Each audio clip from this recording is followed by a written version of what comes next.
بسم الله والصلاة والسلام على رسول الله. أولا السلام عليكم ورحمة الله تعالى وبركاته. في البداية نود أن نشكر الأستاذ براء عبد الغاني مدير مخبر مناهج النقد المعاصر وتحليل الخطاب لإتاحته الفرصة لنا من قسم اللغة الإنجليزية لتقديم هذه الندوة التي سنذكر عنوانها لاحقا. كما يسعنا أن نشكر مركز الشهاب للبحوث والدراسات خاصة قسم الفكر والأدب على استضافته لهذه الندوة الفكرية في اللغة الإنجليزية. Our honorable audience, welcome in this study day that is going to speak about teaching English in the Algerian primary school, perspectives and challenges. تدريس اللغة الإنجليزية في المدرسة الابتدائية الجزائرية، وجهات نظر ورهانات. Those who are going to present today in front of you different topics and different perspectives, of course. We start with مديحة سنوسي, and his presentation is entitled An Investigation into the Challenges of Teaching English at the Algerian Primary School, followed by اخلاص غرزولي, The Effectiveness of Using Educational Games as a Tool in Teaching English Vocabulary to Children, and then Kouachi, who is absent for external and just extraordinary circumstances, and مخوخ Sahila would present instead of her. Her presentation is entitled The Importance of Implementing Literature Through Storytelling and Fairy Tales in Third Year Primary Textbook. And we will finish by me, the speaker, توفيق Koussa, the role of the educative image in teaching a foreign language, an analysis of third year primary school textbook. We wish that the results of our discussion of these presentations will be fruitful and will be beneficial for both students and educators and teachers as well who are in the field. But before we start our presentation, we invite Madiḥa Snoussi for two things: for just welcoming the audience and having a word about the event, and then presenting her topic that is an investigation into the challenges of teaching English at the Algerian primary school. We welcome Madiḥa Snoussi. Thank you.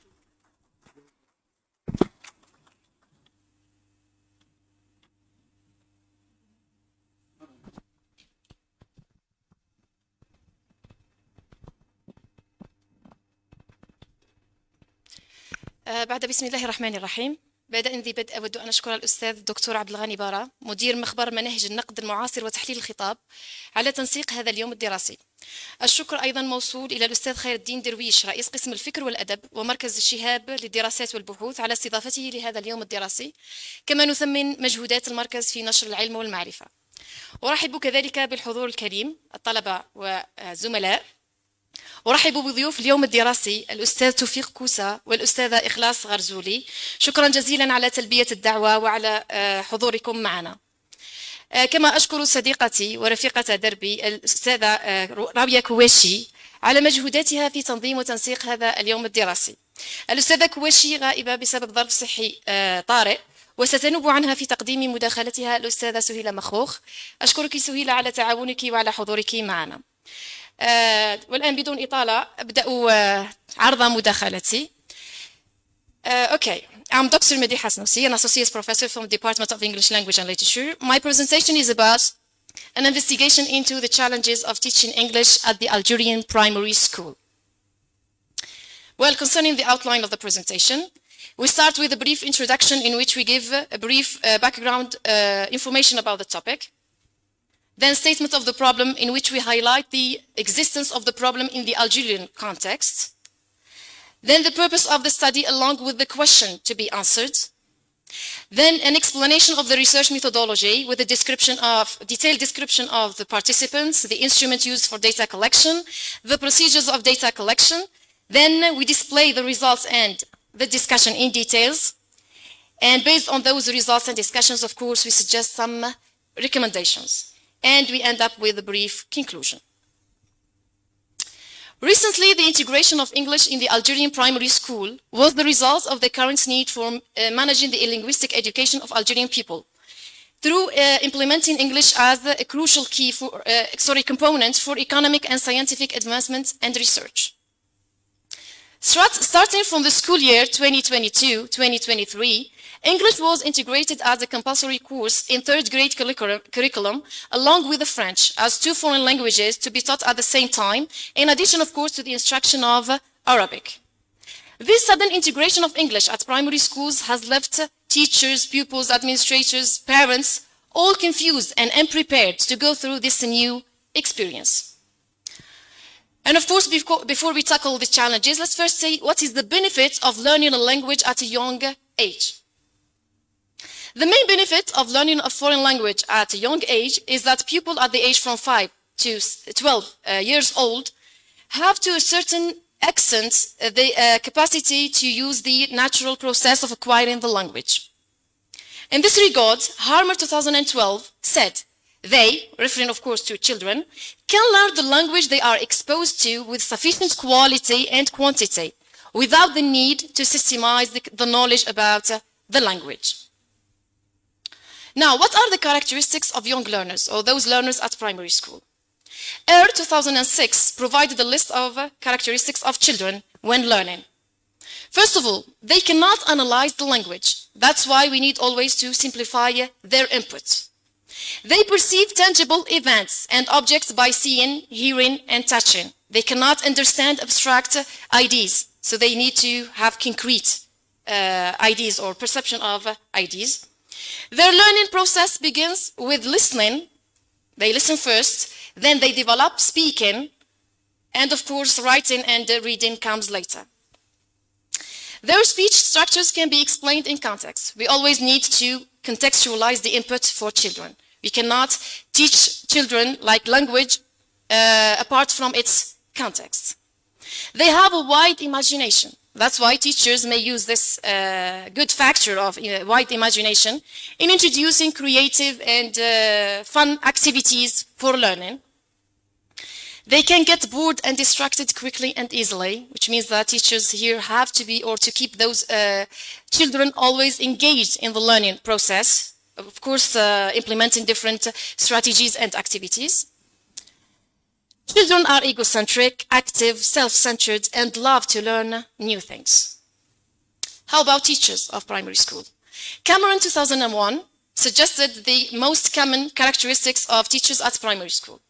Most of the time, they are patient, kind, friendly, energetic, humorist, professional.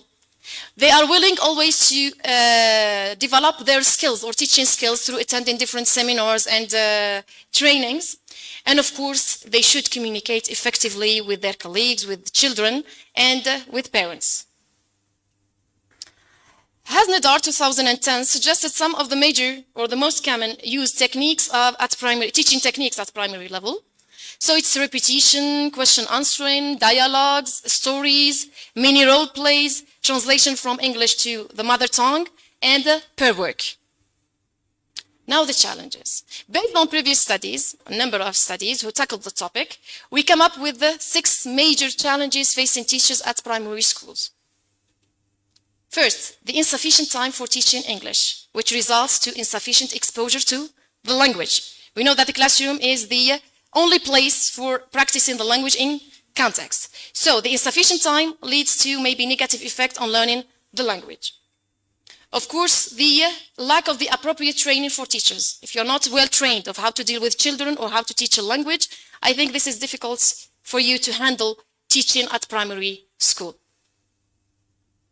Of course, problems of overcrowded classrooms, they are common problems. We have also problems with the textbook design, content, organization, illustrations, okay? And we'll come to this later with the 2 presentations today about the problems with the Algerian 3rd grade textbook. And we have also the lack of teaching aids, Okay, learners or children like to learn in well-equipped classrooms. So if there is a lack of teaching aids or materials, this will affect also their learning. And of course, the lack of motivation and discipline issues are another problems or challenges for teaching at primary schools. Now the problem. What is the problem? So, empirical research addressing the issues of teaching English at primary school, along with the challenges, has been receiving extensive attention from researchers. And we have here some examples. They are not all. This is not a comprehensive mentioning for the studies. We have some examples who tackle the challenges of teaching at primary schools. This research reveals a considerable amount of data in relation to issues of teaching English to third grade learners. Now the Algerian situation. What is the problem in the Algerian situation? Although the course of English is recently introduced in the primary level, it has been a subject of complaint and dissatisfaction among teachers, pupils, and parents. In addition, so we have two gaps or two problems.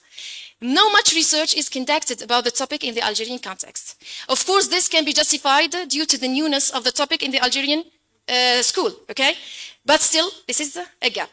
Therefore, aiming to fill this gap in the literature and practice, the one of the literature is about the lack of enough research, and in the practice is to tackle those challenges facing teachers which led to complaint and dissatisfaction.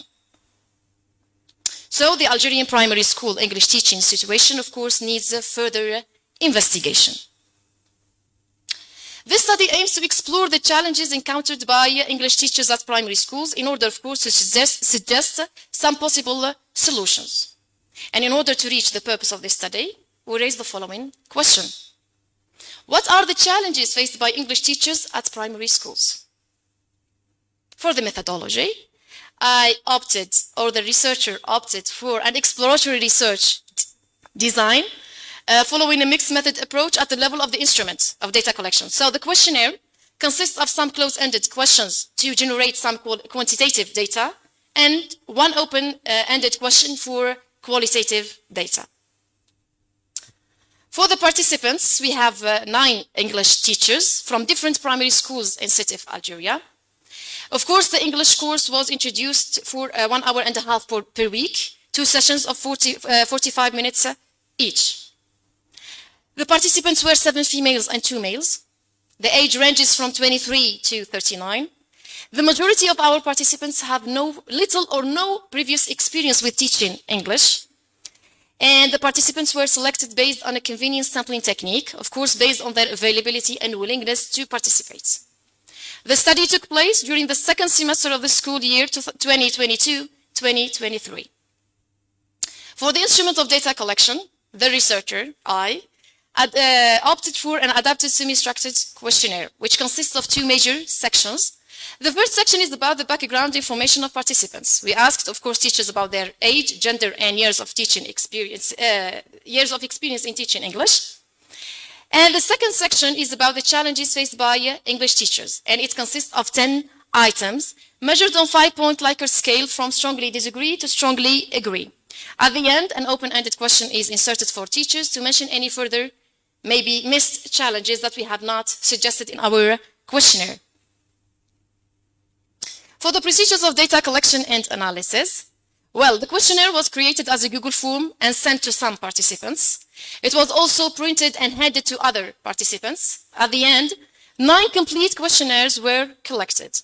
For data analysis, the quantitative data, we opted for SPSS 22 via percentages, mean, and rank. For the qualitative data, we opted for thematic analysis, though not much qualitative data were generated. Now the results of the discussion. In this section, we display the results from the second section of the questionnaire about the challenges faced by teachers. As you can notice in the table, teachers seem to face a huge number of challenges with a total mean value of 3.79. This indicates that teachers agree with all the 10 items for challenges. The items or the 10 items I have suggested, we can notice that they either strongly agree or agree. Okay? So they believe that all these challenges are among the challenges they face when teaching at primary schools. Teachers strongly agree that the insufficient time allotted for English class, the overcrowded classroom, the problems in textbook, and the lack of the appropriate training for teachers are the major challenges they face, with mean values of 4.78, 4.37, 4.22, and 4.12. On the other hand, they agree that pupils' low level of motivation to learn the language, the unavailability of teaching aids, the lack of discipline among pupils, the small classroom size. Here, it's not the class size. Class size talking about overcrowded classroom when we have numerous students. But here we are talking about the size of the classroom, the space. They believe that space because, okay, we'll come to this later, but they believe that space also is not enough for children to learn the language effectively. And pupils' shyness and speaking issues in front of classmates, and pupils' insufficient cognitive capacity to learn two languages, which are French and English, in addition to standardized Arabic. So all of these are to be introduced at the same time is another challenge. With mean values of 3.8, 3.8, 3.37, 3.25, 3.22, and 3.11. Now, the results of the current research actually go hand in hand with all the findings from previous research, which means that the challenges national-wide, international-wide are the same. They keep, or those studies keep reporting the same challenges.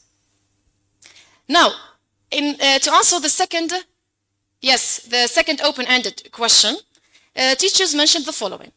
The heavy workload of teaching at different primary schools. We know that here in Algeria, the primary school teachers are assigned to teach at 2 or more primary schools. So they have mentioned this as a heavy workload. Not when it comes to time, but it's related to moving from one primary school to another each time. Also, they have mentioned that pupils confuse the French pronunciation with the English pronunciation because they are introduced at the same time. And also the absence of cultural aspects in the third grade textbook was frequently mentioned by the participants, the cultural aspect. Now, based on the results of this research, we suggest the following recommendations. First, the time allotted for the English class should be increased to at least 3 hours per week to provide more opportunities for pupils to practice the English language in context. We know that the classroom is the only context they have to practice the language. Accordingly, the number of teachers or English teachers should be increased to cover the increased time allotted. If of course, I increase the time, I need to increase the number of teachers to cover the time allotted. The number of students per class should be decreased for better instruction, interaction, and assessment in terms of quality and space. This, of course, leads to better classroom control and less discipline issues. Primary school teachers should receive adequate continuous training. This is very important in order to be familiarized with the knowledge and skills needed to deal with the children. It is to deal with children and how to teach the language to children, both, okay? So in this regard, they need appropriate professional training also on playing the multiple roles of designing their courses, implementing the appropriate methodology, selecting and blending the different materials from different textbooks, and assessing pupils' progress.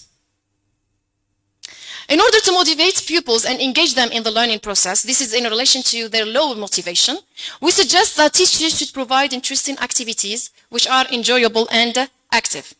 Of course, fun activities such as pair work, playing games, singing songs, storytelling, mini role playing can be used to help young learners learn the target language easily and quickly.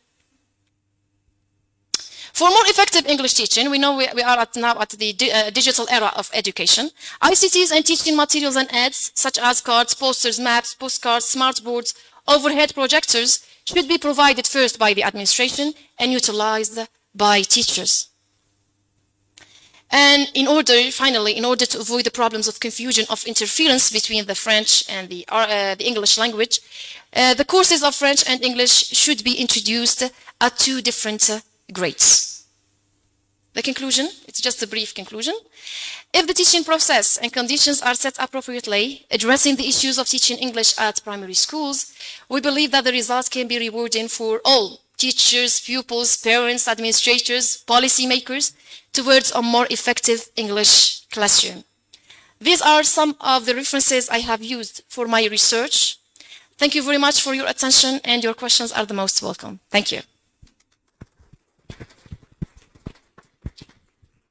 Okay, we thank Dr.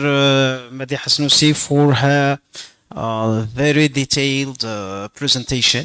In fact, about the challenges of teaching English at the primary school, and she at most said everything about the problems that both teachers and pupils are facing in implementing English in the primary school. The second one who is going to present is Dr. غرزولي اخلاص. It is about the effectiveness of using educational games as a tool in teaching English vocabulary to children. So we welcome Dr. غرزولي اخلاص to the board.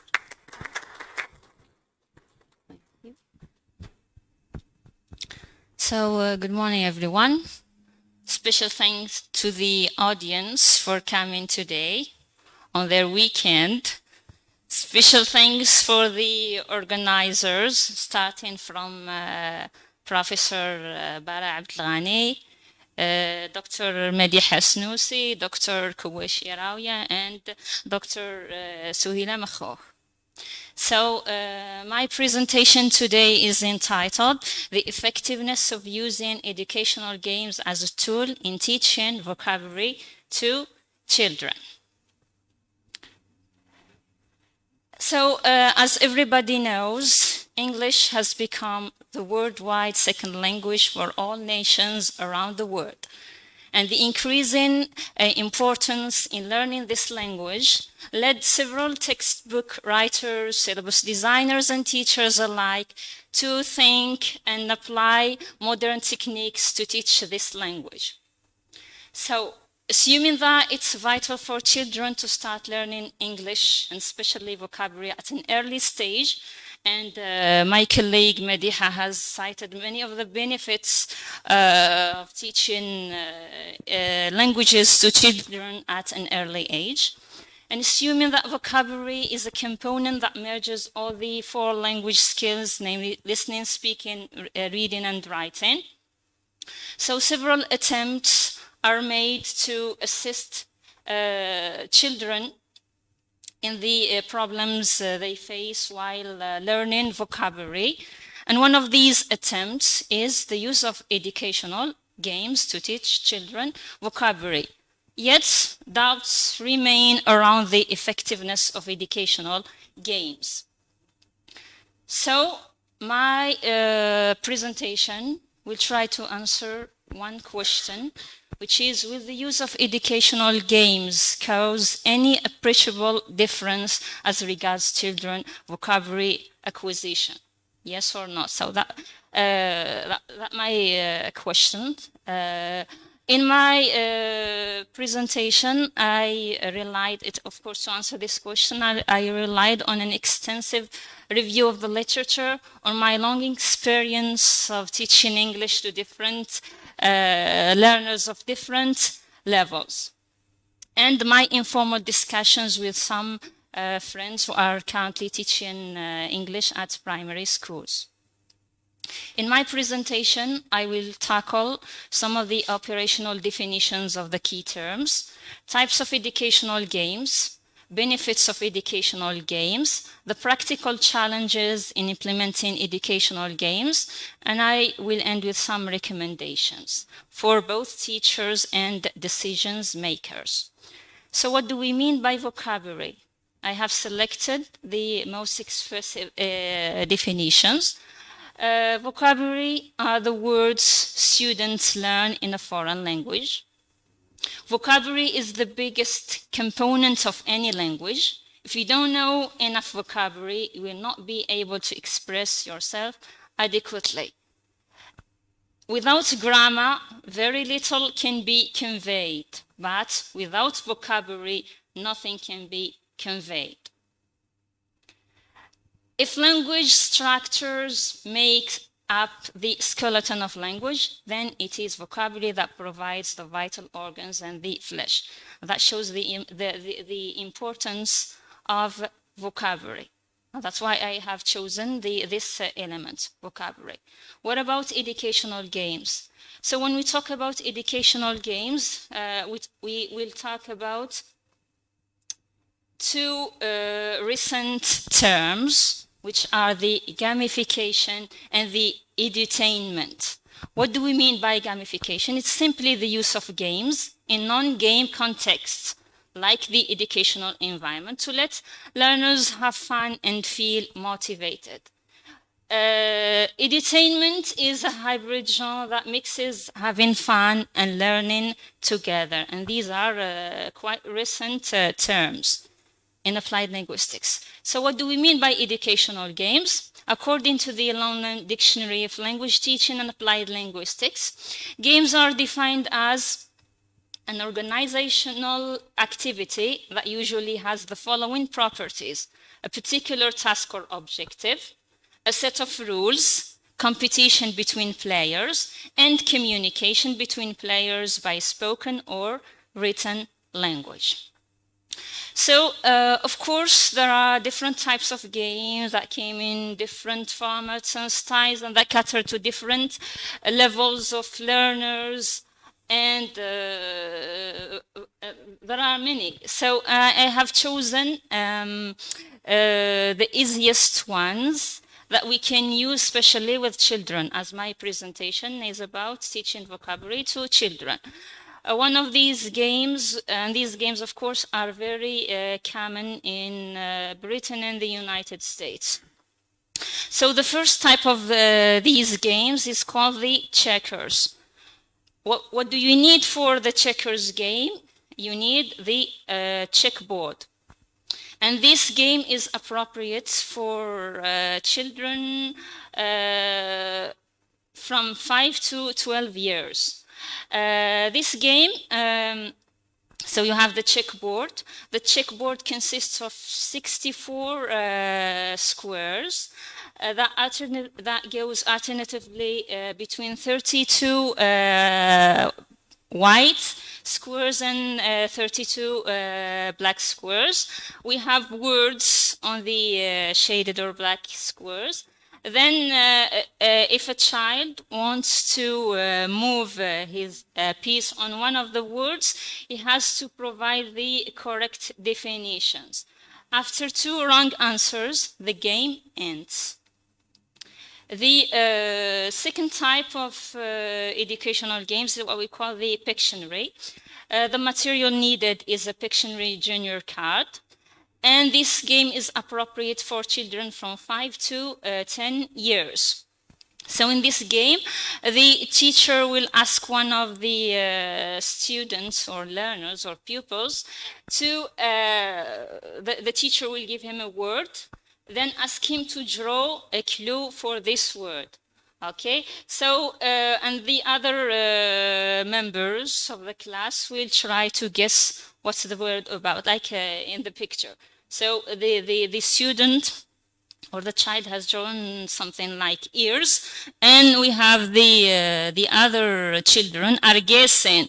Someone is thinking of a cat, someone is thinking of a camel, someone is thinking of mountains, and so on, okay? And after 2 trials, the game ends, of course.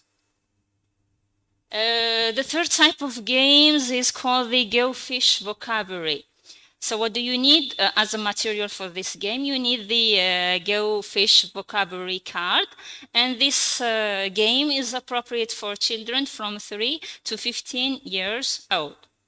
So this game consists of cards that the teacher will distribute to 2 groups of children. And the children who has a card, for example, we have Era. So he is going to think of the synonym of the word.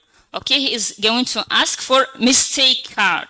Okay, so here the children are trained to think about the synonyms. It can be applied with antonyms and so on. Okay, so this is just an example. The next game is called the memory cards. The material needed is the memory cards, and this game is appropriate for children from 3 to 12 years old. So the children will match the cards with their synonyms or with their antonyms or with pictures, words with pictures and so on. Okay, it depends on the objective of the game. Another type of games which is very common is called the vocabulary hangman. What you need as a material is the chalkboard, and this game is appropriate to children from 8 to 12 years old.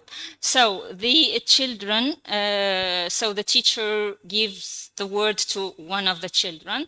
The children will draw empty spaces corresponding to the number of letters of the word, and the class will try to guess the letters.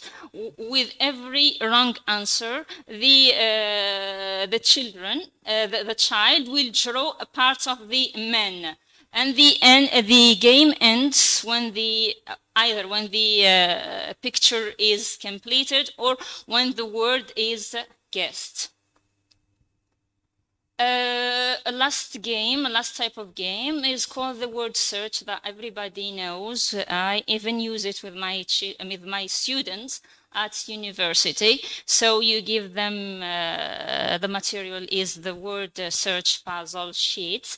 And this game is appropriate to children from 8 to 15 years. And as I said, we can also apply it with adults. So you give them either a list of words and they are going to look through the word search for these words, or you give them simply the theme and they will try to find words that correspond to the given theme.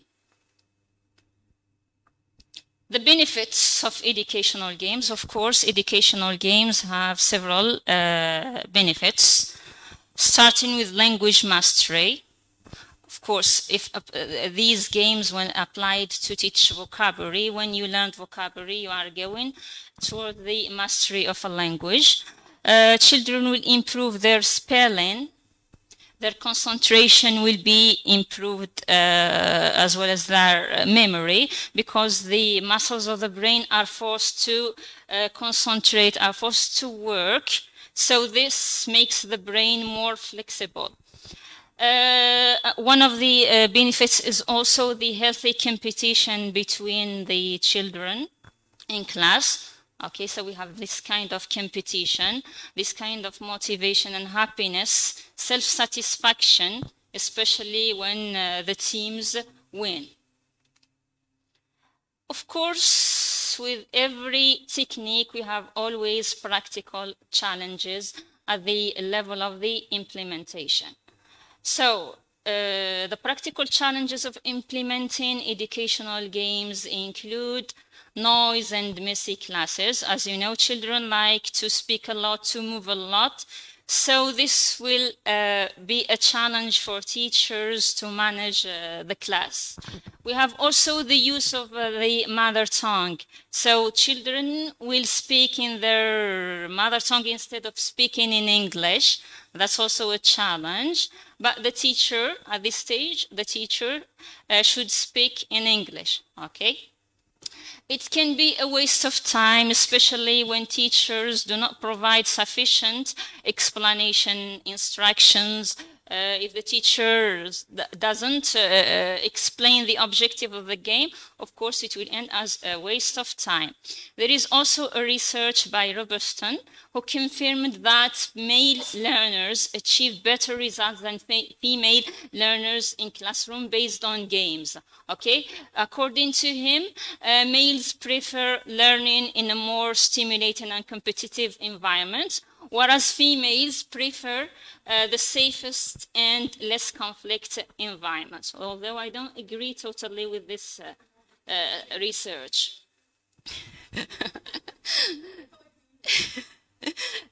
Some of the recommendations, I start with teachers, so some of the recommendations for teachers who are going to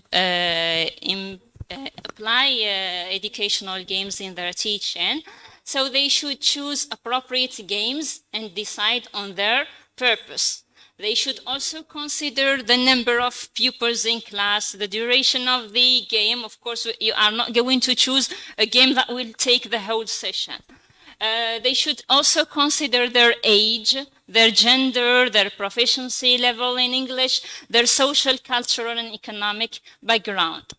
School facilities also should be provided as computers and internet access, especially for teachers who want to apply digital games. Teachers should use a lot of games and change the types of games from time to avoid learners' boredom. Teachers should also use games to teach other skills, not only vocabulary, but there are games for teaching the speaking, listening, writing, reading, and so on. The teacher should also give learners the rules and instructions of games before applying them to be understood. As to the recommendations for decisions makers, I think that they should enrich the curriculum with different types of games to motivate learners and get their attention to learn the English language, and train teachers, of course, to familiarize them with the benefits of games.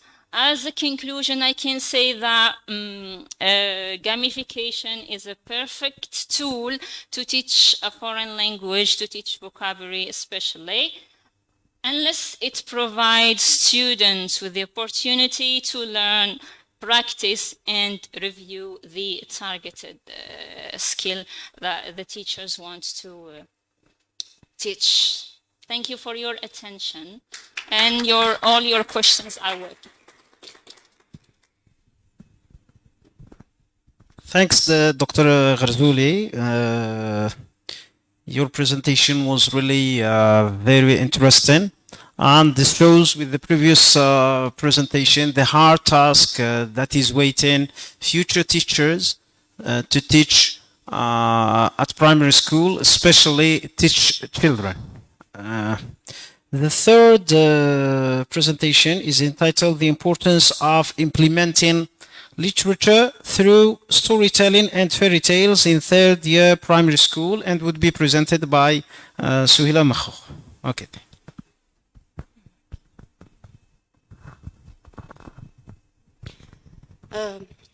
بسم الله الرحمن الرحيم. السلام عليكم ورحمة الله تعالى وبركاته. Thank you so much, my dear friend and colleague, Mrs. Madiḥة Snousy, for inviting me here today. And I'd like to welcome my colleagues, especially the head of department, Mr. توفيق كوسة, and Dr. اخلاص غرزولي. Although this presentation is not really mine, okay, but I try to do my best to talk on behalf of my colleague who is absent. She's a bit sick. Let's wish her a speedy recovery, Miss Dr. Rawia Kuwashi.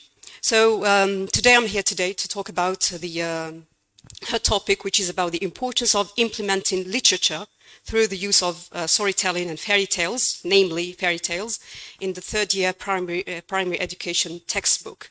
So the topic is about, partly is about textbook analysis and how to incorporate stories in the textbook. So first of all, I'm going to introduce as you know, recently the Ministry of Education has introduced the new book, okay, my book of English. So I'm going to analyze it a bit.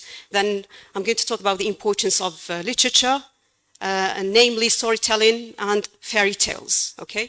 And I'm going to finish off with some recommendations, and your questions are welcome at the end, okay?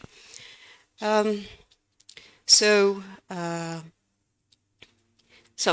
this was the outline, okay? So implementing English in the Algerian primary school has drawn the attention of many people, researchers and policymakers throughout the recent decades. And finally, the Algerian system has decided to incorporate English in primary school.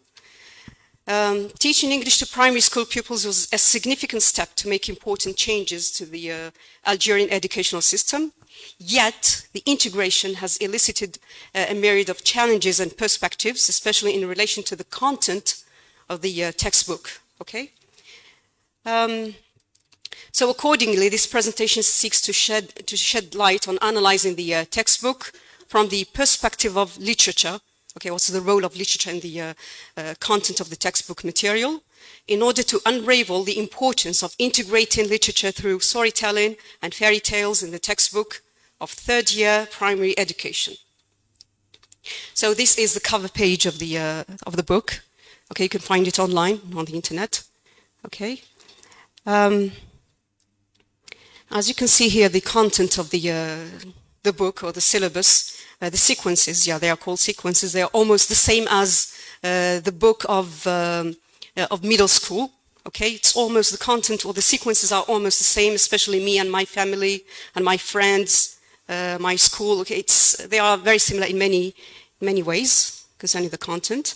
So almost the sequences are the same. What we can see is the absence of communicative and linguistic objectives of the textbook. So when you open the textbook, okay, this is what you see. The first thing that you see, the objectives of the book are not mentioned for the learners to read, and especially for their parents. Okay, even if the learners do not read the introduction or the objectives of the textbook, parents may wish, okay, to read the objectives. Also, we're going to notice that there's an absence of cultural aspects of the target culture. We're going to see that there's too much focus on the Algerian culture at the expense of the target culture. Okay, we're going to see some pictures from the book. Okay, so this is the first page 15. Okay, so you can see the robot 10. Okay, talking.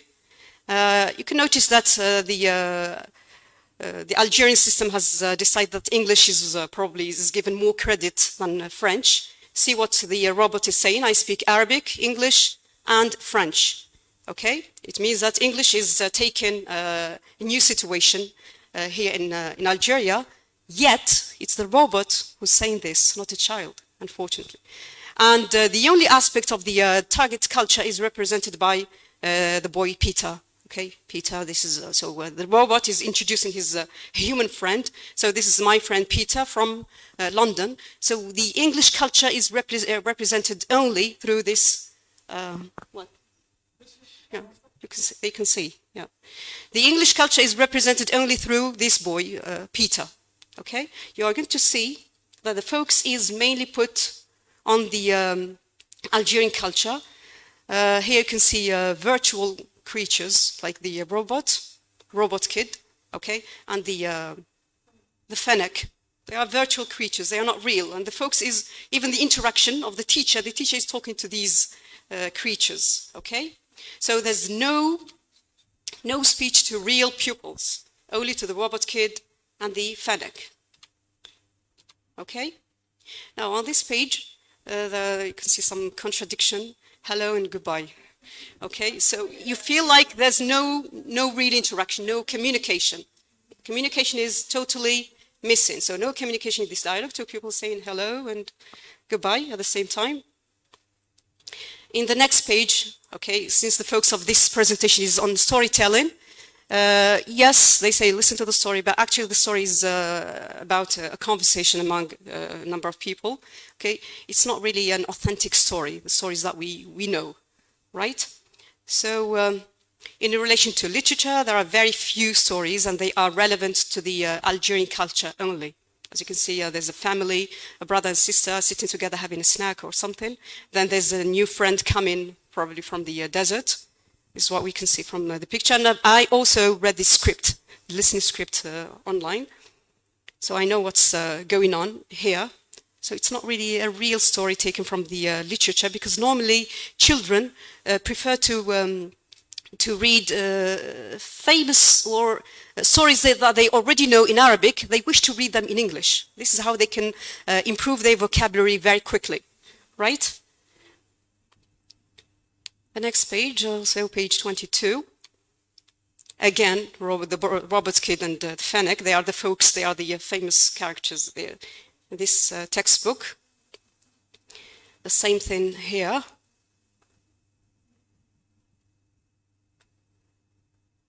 This is a birthday party.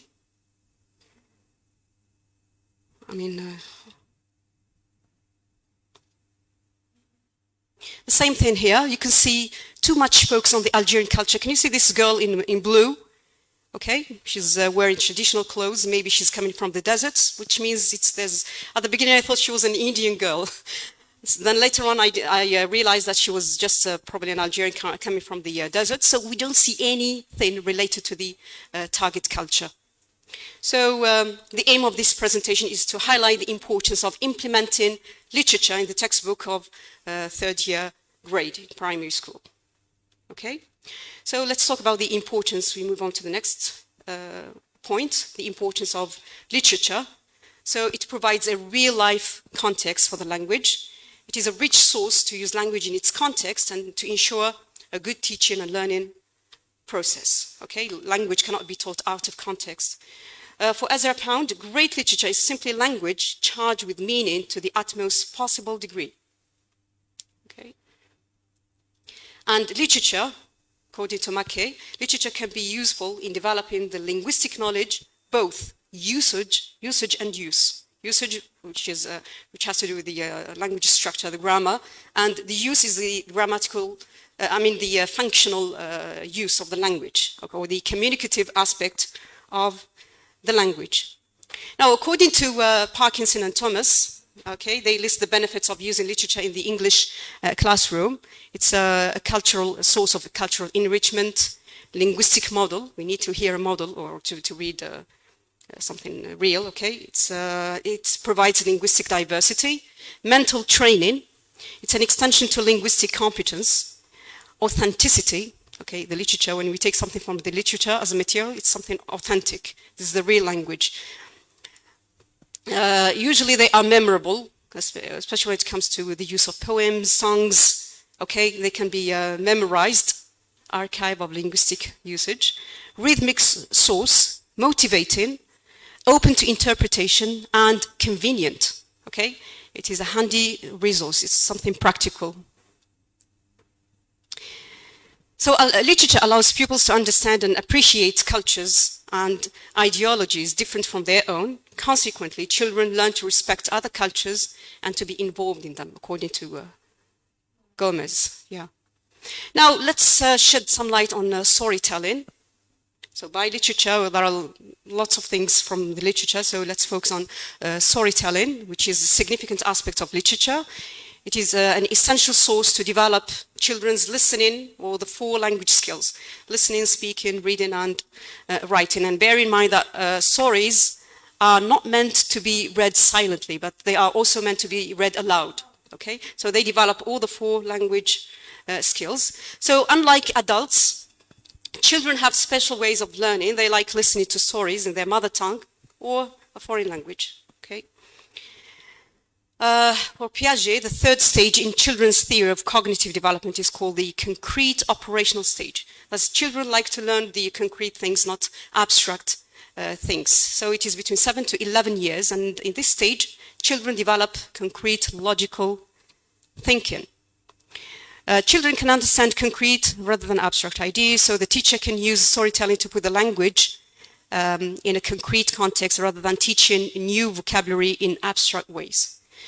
Storytelling and tales can help the teacher contextualize vocabulary and make it easier to understand and learn. This is about the importance of context. So children learn a foreign language better in situations in which attention is focused on meaning rather than on language itself. Okay? These are the benefits of stories. They are motivating, a source of imagination, a source of new vocabulary, a source to develop listening and speaking skills because they are normally read aloud. They develop the grammatical patterns and thinking strategies. Okay? But the stories should be authentic, easy and simplified and relevant to the student's age, level and interest. Okay? And probably the best stories to include are the fairy tales. Okay?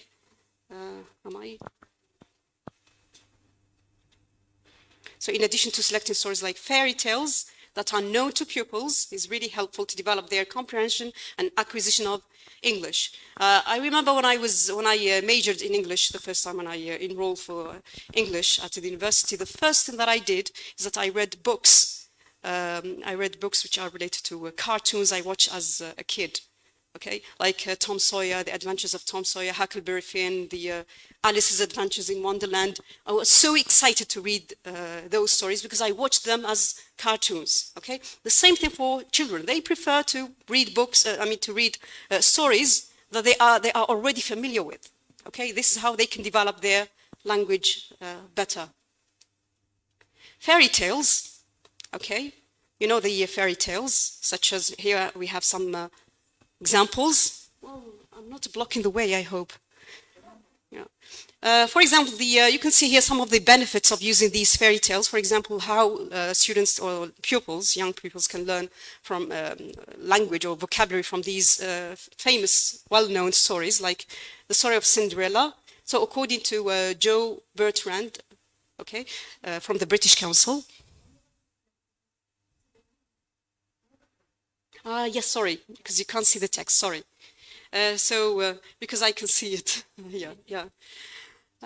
Cinderella can be used to teach vocabulary groups, which include family, such as sisters, stepmother, okay, the father, clothes, such as slippers, dress, adjectives, such as big, small, ugly, beautiful, and telling the time. Talking about the midnight, you know what happened to Cinderella at midnight? Everything disappears, the magic disappears, so midnight, early and late. Okay. Snow White, for example, the same thing. Vocabulary group includes adjectives such as shy, happy, grumpy, mean. The landscapes such as the forest, the lakes.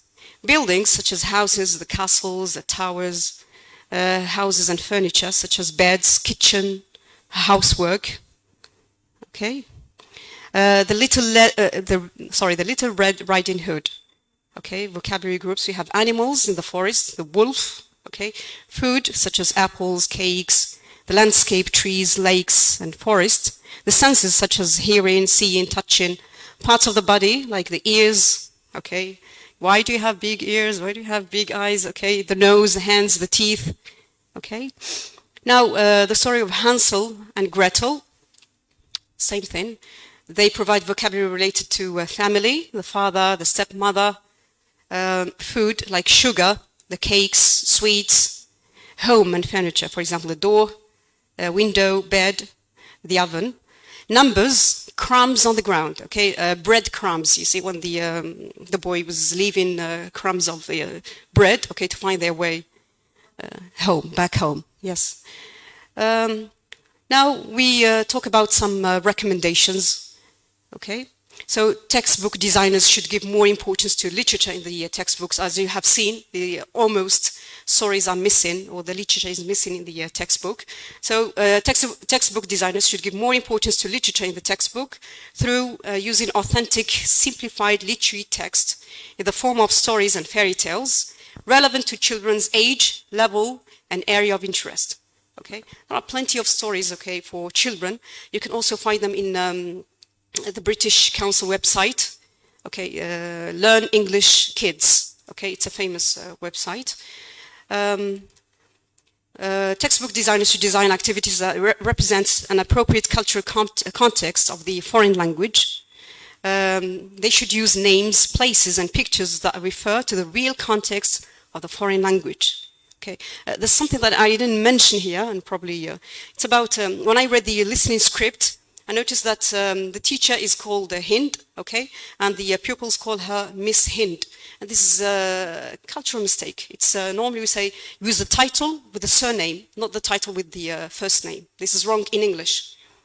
Okay, and I think that normally the textbook, this is my own recommendation, I think that the textbook designers should work in collaboration with the native speakers, okay, to rectify these, not really, yeah, they are mistakes, but because, you know, we are not, the textbook designers are not really native speakers, and we make such kind of mistakes, so it's good to collaborate with English native speakers, professionals, of course, not any native speaker, right?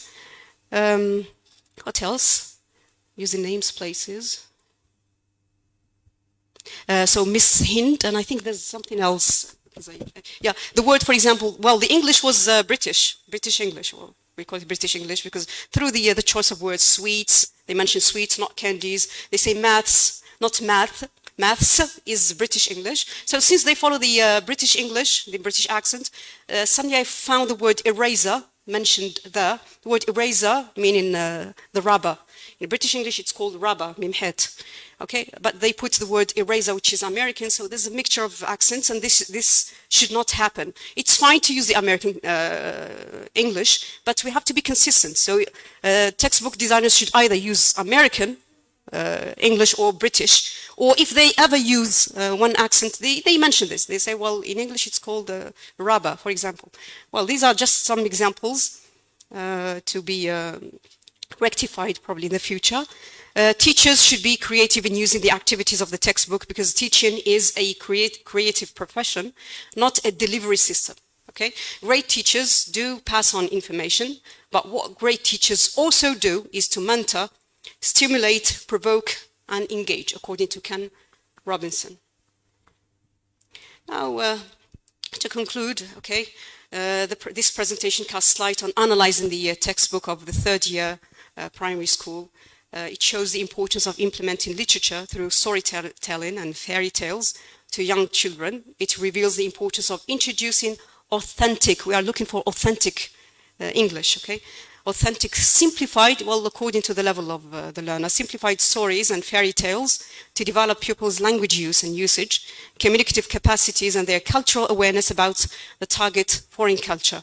Yet, this is one possible suggestion to enrich the content of the textbook, which is open to future suggestions and modifications. These are, this is a list of references if you want to take a picture, or I don't know if you want to. Okay, that's all from me. Okay, who doesn't like stories? We all like them, right? And I really hope that you enjoyed this presentation. I try to do my best to transfer the ideas of my colleague. Thank you so much for coming. And I hope that you have learned something new or you found this presentation useful. Thank you so much.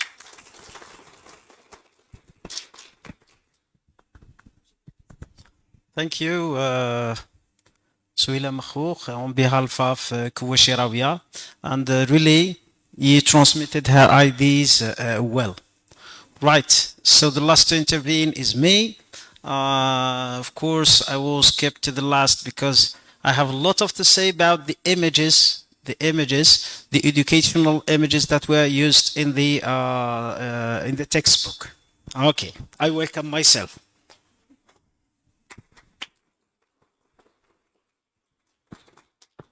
Okay, so my presentation, of course, they have welcomed everyone, and we have said a lot about welcoming the audience, welcoming the organizing committee, thanking Professor Abdelghani Bara and the Shihab Center, thanking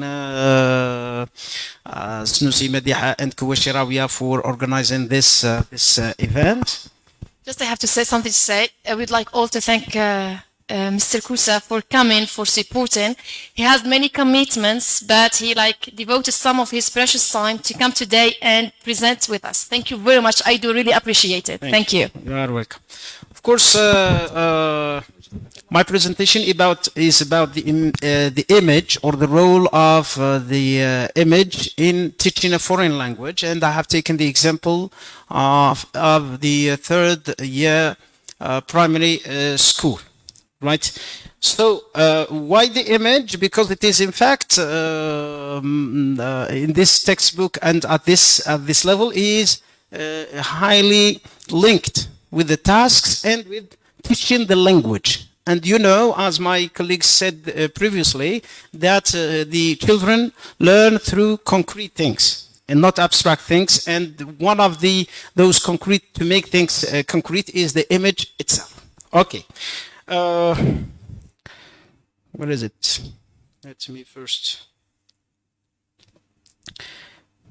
Okay, so my presentation would be about the image in the textbook and its role in teaching the foreign language. The use of images in English textbooks in Algeria is an important topic considering the importance of visual aids in the learning process of young learners. This presentation aims to explore the functions, critical analysis, and practical considerations of images in third year textbook or textbooks. Of course, we wish there would be other editions of the same textbook. The role of images in language learning. Of course, this is theory, and I'm not fond of a lot of theory, a lot of methodological way of following, just going to the literature review, or I prefer going to the practical side. And that's why I haven't followed, in a way, the traditional way of presenting an academic work, in fact. So, images play a crucial role in language learning, especially for visual learners. They help to contextualize new vocabulary and grammar structures, making them more memorable and easier to understand. In addition, images can provide a glimpse into the culture and daily life of the target language. And I underline the word the target language, because what we will see later on in the analysis is that it is a kind of heavy concentration on the our culture, the Algerian culture, and not the target culture, helping students to develop a deeper appreciation and understanding of the language they are learning. Cultural representation in images. Images serve as a means of cultural representation by featuring images of people, places, and events from English-speaking countries. Students are able to gain a better understanding of the cultural nuances and differences between their own cultures and that of the target language. However, it is important to note that not all images represent a complete or accurate pictures of the culture being depicted. Therefore, teachers must be mindful of the potential biases and stereotypes present in the images they use. The impact of images on learning. Research has shown that images can have a significant impact on language learning outcomes. When used effectively, images can improve comprehension, retention, and motivation among students. However, the effectiveness of images depends largely on how they are utilized in the classroom. Teachers must be intentional in their use of images, ensuring that they are relevant, engaging, and culturally appropriate. And I wish you remember all these terms, because you will see later on with the analysis of the textbook that some of them were not respected in this way. Functions of images in textbooks. We have, as I summarized, the many research about the use of images and the functions. I came with three functions. The first one, pedagogical didactic role. Images play a crucial role in helping learners understand complex topics by providing a visual representation of the text. They also break up the monotony of written words while providing a reference for future revisions. The second function is cognitive and emotional contribution. Studies show that images, especially colorful and engaging ones, stimulate pupils' cognitive and emotional abilities. Properly selected and designed illustrations ensure that learners retain information. The third one, limitations of inappropriate or excessive use. While images are excellent resources, improper or excessive use leads to unnecessary distractions or misinterpretations. This section, which is the limitations, we will see later on with the when we analyze the textbook. Practical considerations for better use of images. It means these are considerations to be taken into consideration by teachers, future teachers of English oriented to the third grade. They have to take into consideration these things. First one, which is the careful selection. Because why I'm saying this? Because you will not need only the images that are included in the textbook, but you need also to provide other images for just presenting, I don't know, any element you are about to teach. So you have to prepare them yourself and do not rely on the textbook. So the first one is careful selection. The inclusion of images in English textbook should depend on their relevance to the text and its cultural context. Careful selection is critical to ensure that novice learners can understand the vocabulary correctly while also recognizing Algerian cultural values and norms. The second one is choosing between realistic and decorative illustrations. Learners rely on images to learn more about the text subject matter. Realistic images are best used to explain phenomena or processes, while decorative images which do not have a direct relationship to the text should not be used excessively. Rather, decorative images should only feature where they enhance the text aesthetics and overall understanding. The third one, which is ensuring an explicit relationship between text and image. Images in English textbooks should have a direct relationship with the text to make it easier for learners to understand the vocabulary. The lucid relationship between text and images is an essential factor when considering the maximum efficiency of learners' cognitive and emotional abilities during the learning process. Okay. About this study that we are just about to present, we have led a quantitative descriptive study. We conducted the qualitative descriptive analysis of images in my book of English destined to third grade Algerian pupils aged between 8 and 10 years old. Most of them, of course, are 9 years old. Criteria included relevance, cultural authenticity, aesthetic dimensions, and graphic quality. Relevance and cultural authenticity. These are the results that we have came out with after the study of the textbook, and we will show you later on through the images, through our study, through the book itself. First, results show a mismatch between culturally authentic images or imagery of the target language and what features in the textbooks, particularly on words representing names, clothing, and other objects that oversimplified cultural nuances, and we will give the examples later on. The other one is aesthetic dimensions and graphic quality. After the study of the images along the 61 pages of the book, we came out with the conclusion that the graphic quality varies between low quality, outmoded, and unappealing images, a type of images, with a total absence of vibrant and captivating images. We will see through the examples later on.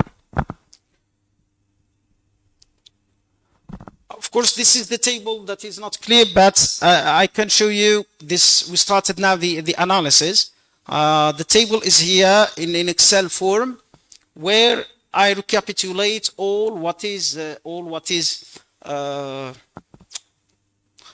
okay.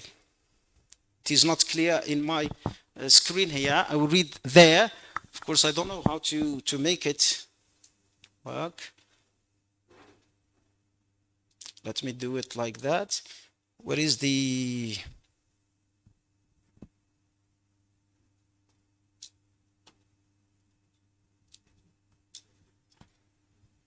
I don't know why it is not...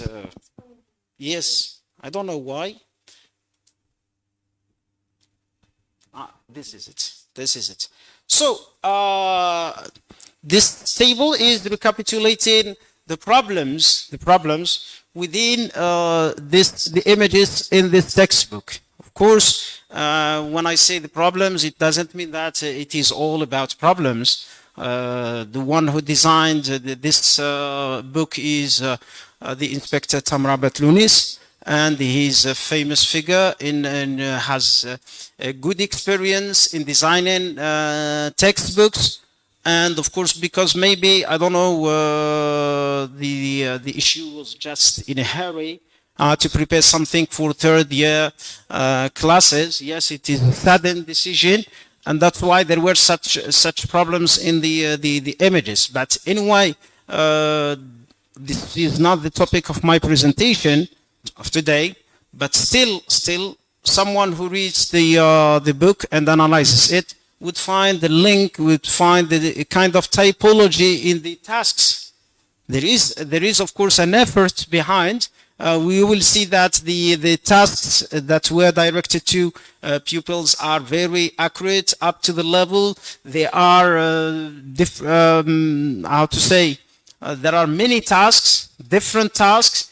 Some of them, as Dr. غرزولي was saying before, you will find Pictionary, games inside, a lot of things that are good for the pupil, but still we are concentrating on the image and not on the analysis of tasks or the other activities.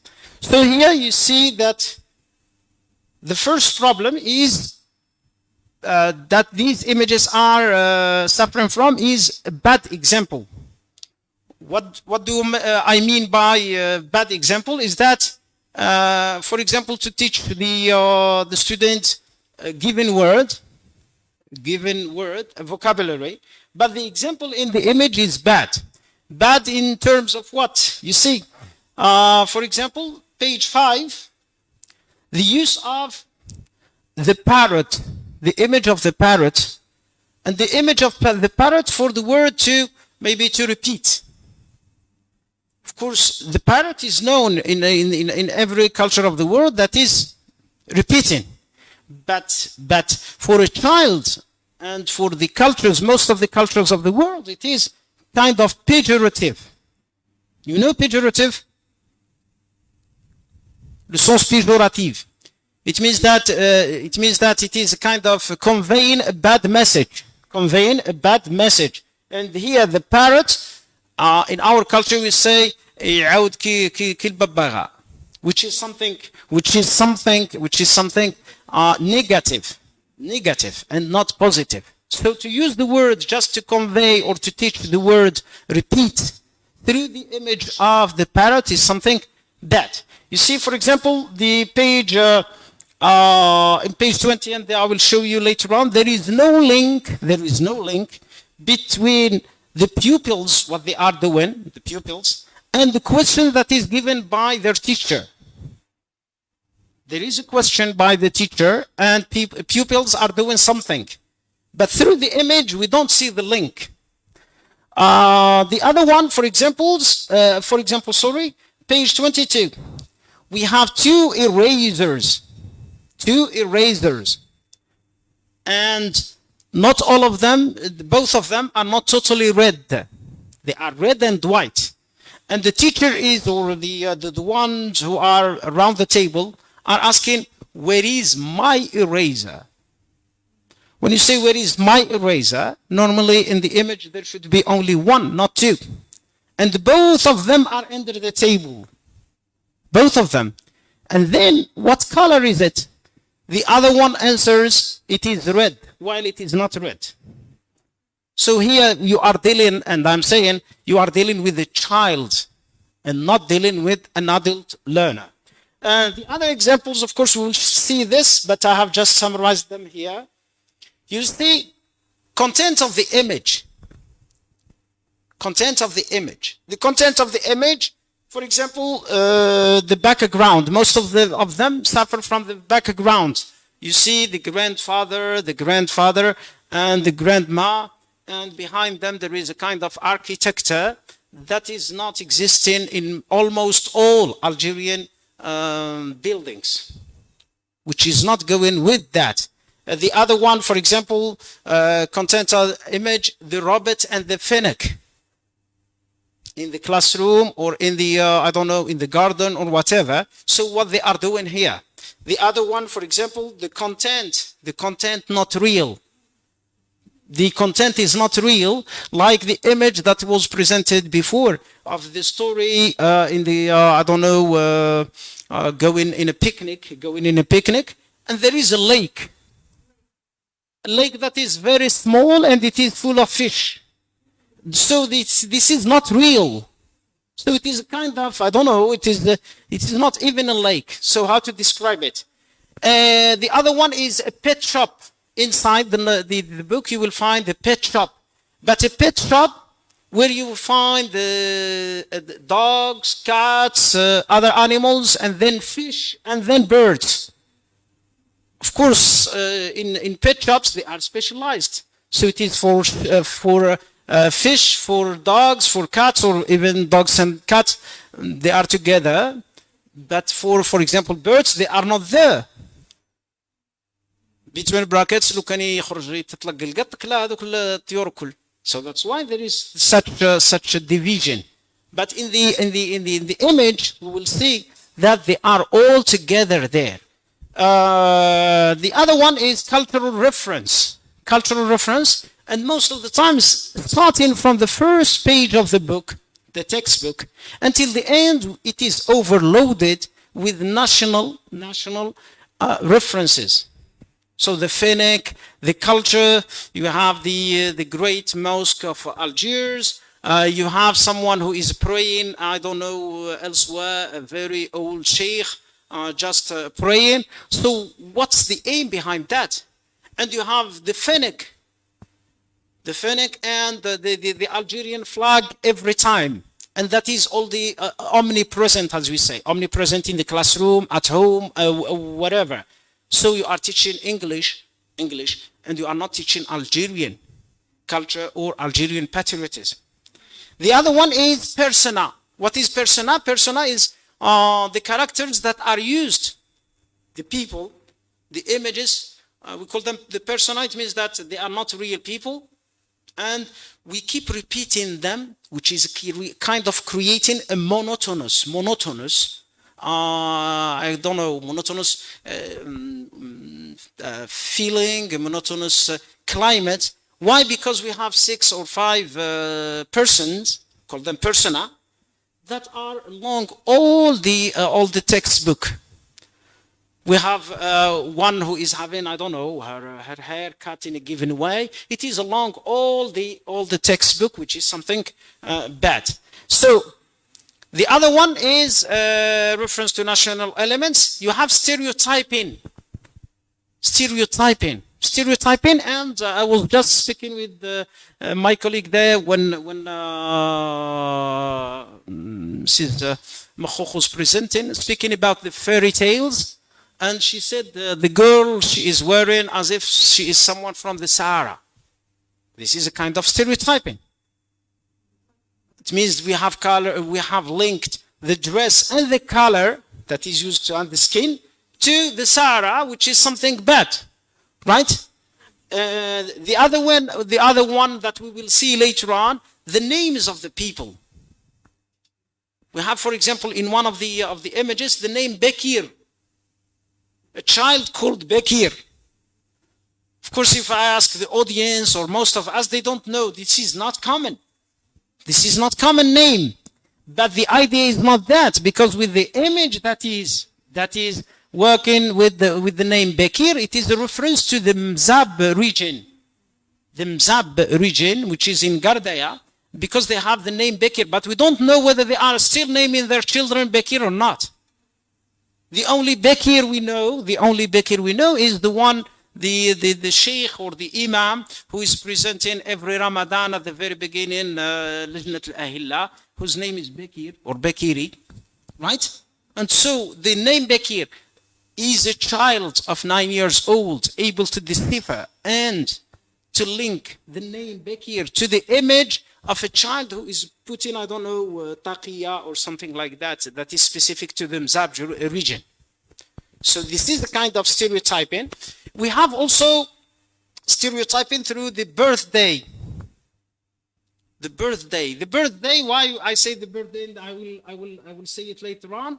I will explain through the images. You have all of them, those who are present in the birthday are girls. As if boys do not have birthdays. This is a kind of stereotyping. And I was about to say this about the previous presentation, when the examples of fairy tales presented are Cinderella, I don't know, Snow White, all girls also. Which is, yes, you are speaking with a child, a 9 years old child, and this would create a kind of stereotyping in a way. The target language, the only reference to Britain, or even the United States of America, the only reference happened in 2 occasions. On page, I don't know, 16, this is written here, page 14 and page 16. On page 14, there is a flag of Britain, the flag of Britain, just the only reference to the target language. And on page 16, there is a persona called Peter. This is the only reference to the target language. The choice of colors, of course, we will see through the choice of colors. I don't know why it is not moving. I'm sorry for that, but I wish that with the book it will work.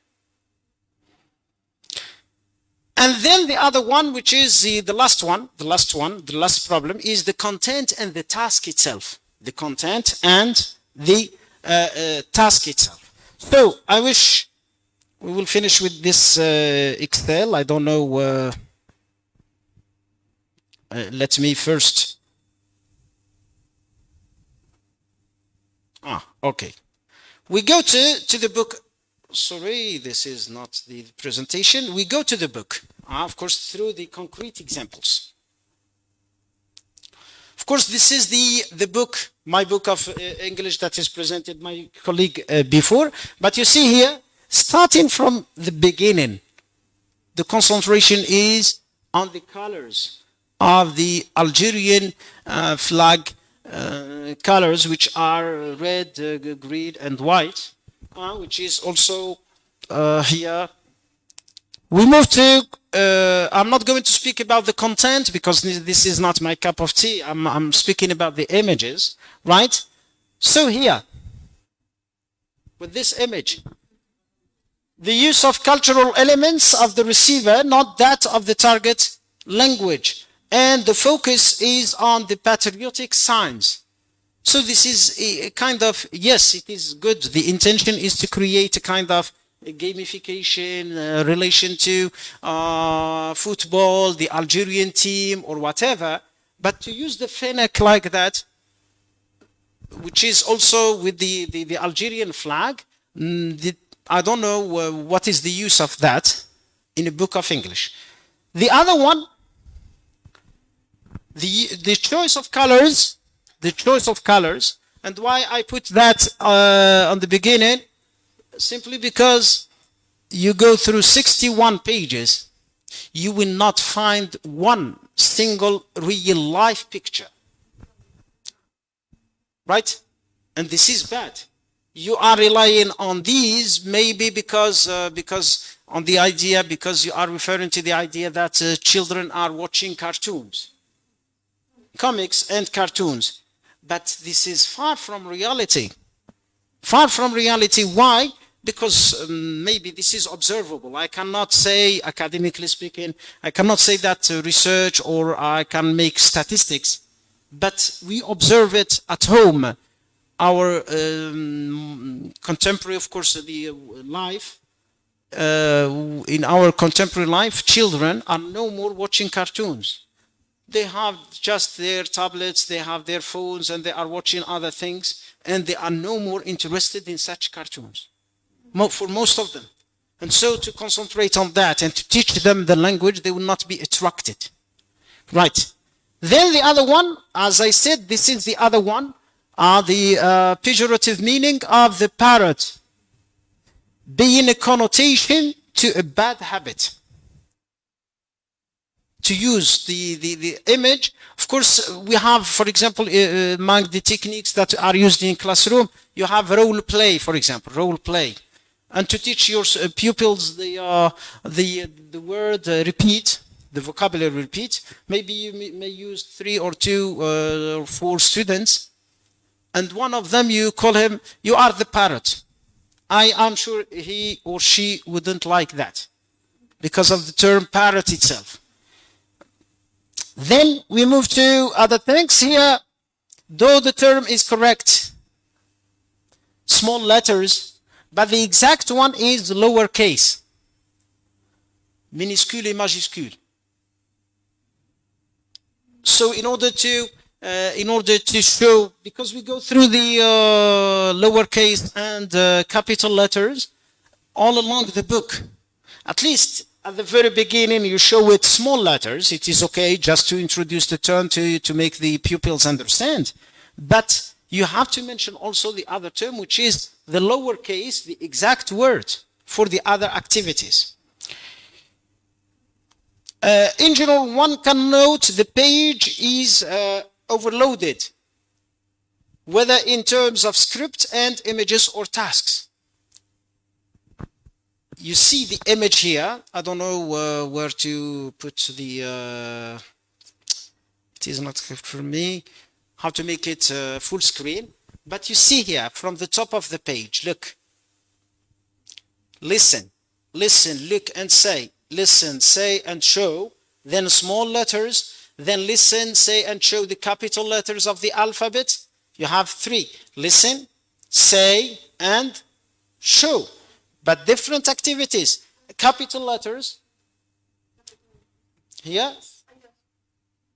Yes. Okay.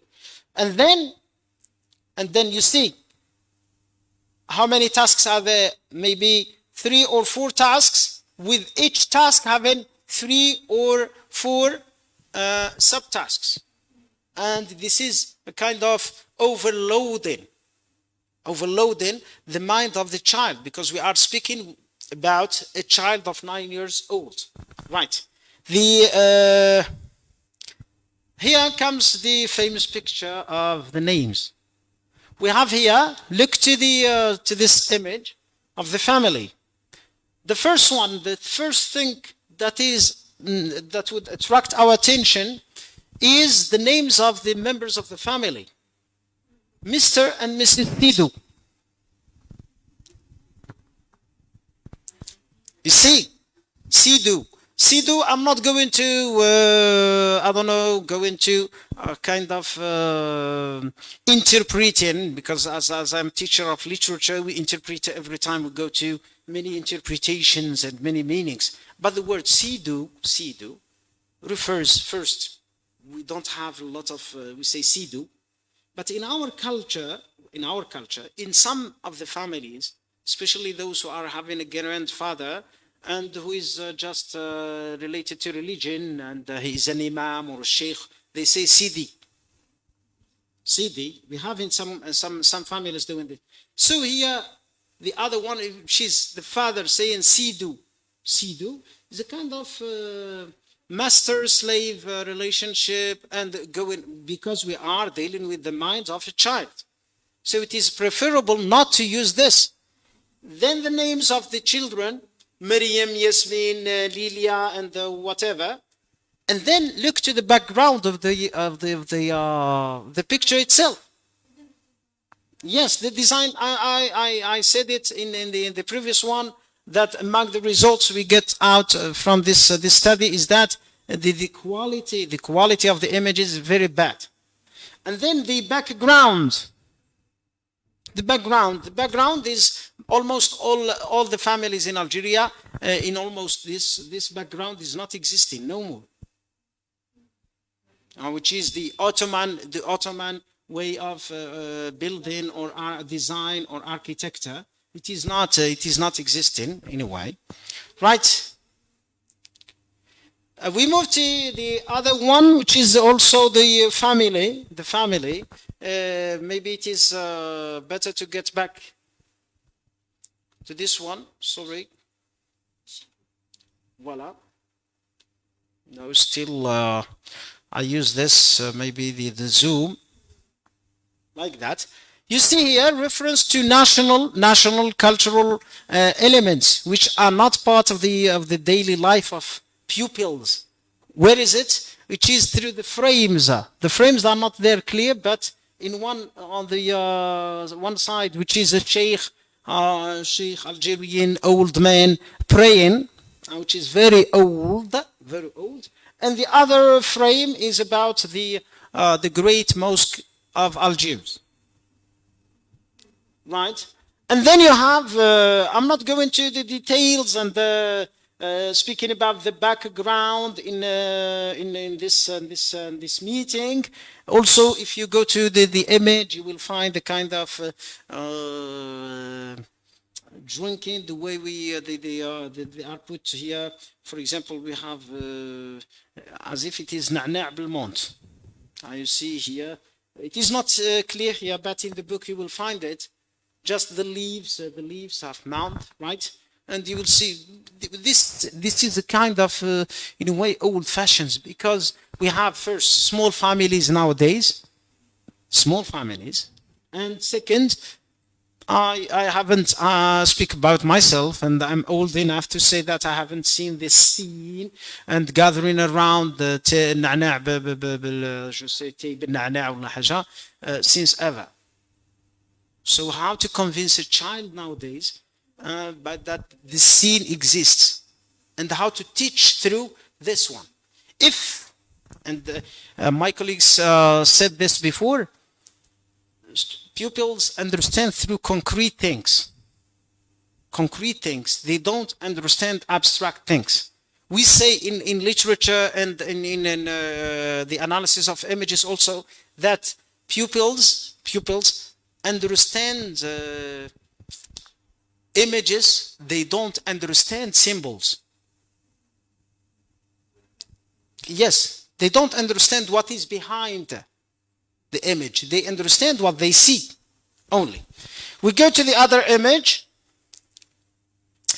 Of course, the robot here, maybe because it is mentioned here, and you have to notice that this robot, we don't understand what is the aim behind introducing a robot kid, along with the fennec. Of course, as adults, and as specialists in teaching English as a foreign language, we may understand the aim, which is just creating a story, creating a kind of diversity in the image itself. But why the robot is all the time singing? Because along all the book, you will see the same robot singing. So if you are to teach something, anything new about the robot, the image is a kind of demolishing what you have built before.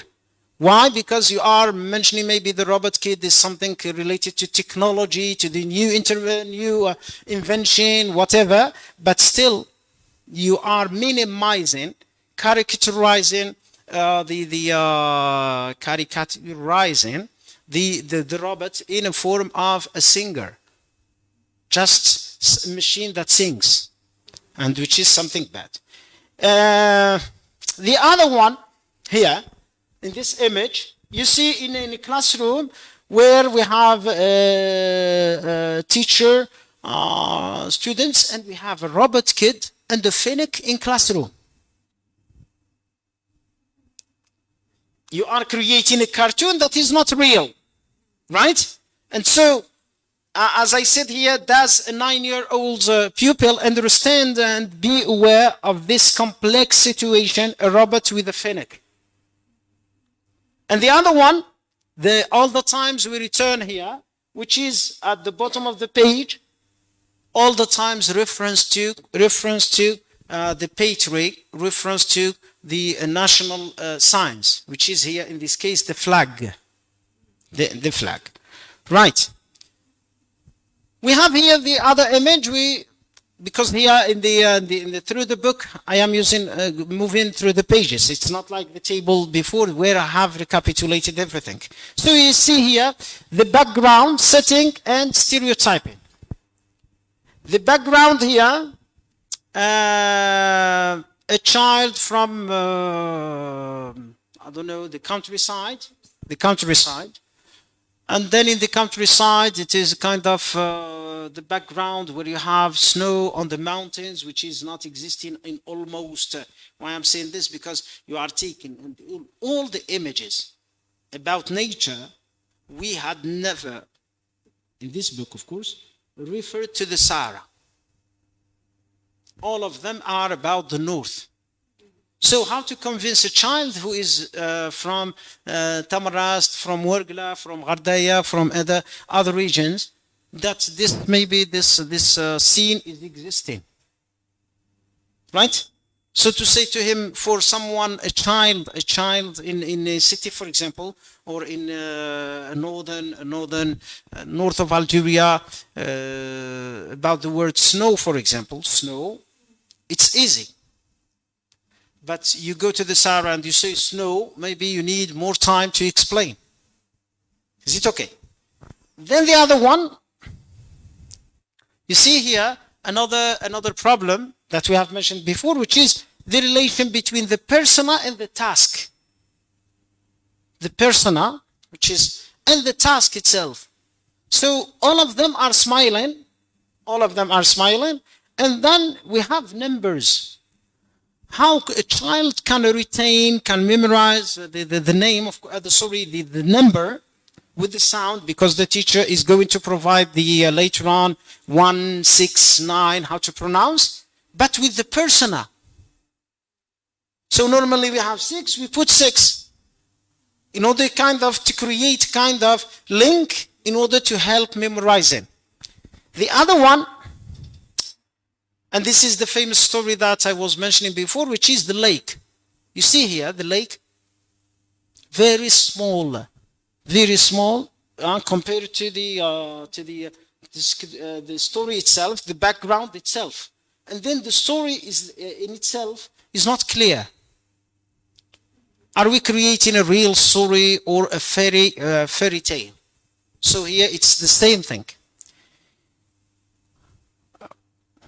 We move to, this is famous Bekir, and you see the Bekir, it's Bekir, and then we have the number 3, right? Number 3. Of course, as an adult, it's okay. And believe me, I asked my child who is 14 years old, but he can't make the link between Bekir and the one who is. Then the name Tin Hinan, it's not, which is the same case, but still, it's not the same as Bekir. Because Tin Hinan, it is Amazigh, it is Berber, but still, even in those regions which are not totally Berber, but still the name is existing, Tin Hinan. But for Bekir itself, you see here that we can't. Look to the image, the fourth one also, black skin, and it's not light brown. Sorry, it's brown. It's not light, because most of the Algerians are having light skin, light brown skin. But to say it is just a condensed brown means we are referring to a given people, right? And this is another form of stereotyping. Famous page 14, Peter. Finally, Peter. And this is the Peter here, and then we will see the flag. But for Peter, the problem is not for Peter or the first time. We have discussed that, and my colleagues discussed before that the immersion in the culture, target language. But here it is Peter who is having fair hair. And the name, of course, here it is a kind to the stereotyping also. For us, I'm speaking about for us, it means in our generation. Yes, it happened that all the British were very tall, were having a fair hair, a fair look, and they are white. How you convince a child, your child, right, when watching a football match, and 90% of the British, the English team are black? Do you understand? So this is out of context. It is not going with the nowadays context. We move quickly, maybe because I'm going, and I write here, or I wrote at that time, finally, with the flag, finally, we have seen the only reference to Britain. You see, and normally we start with that. Always the robot that is singing, right?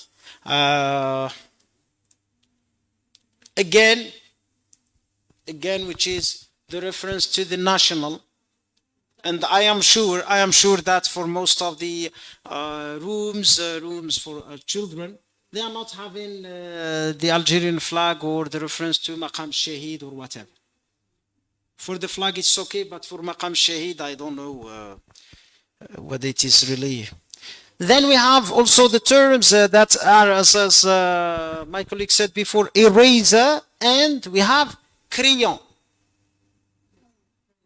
Crayon, which is a kind of for drawing and for yes, crayon.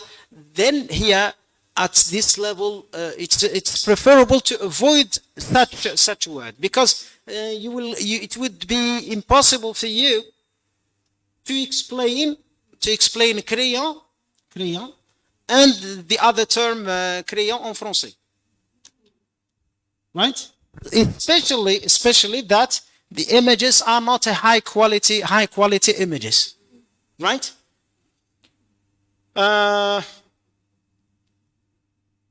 This is the other one, the problem that I have mentioned, which is the link between the question and what the pupils are doing.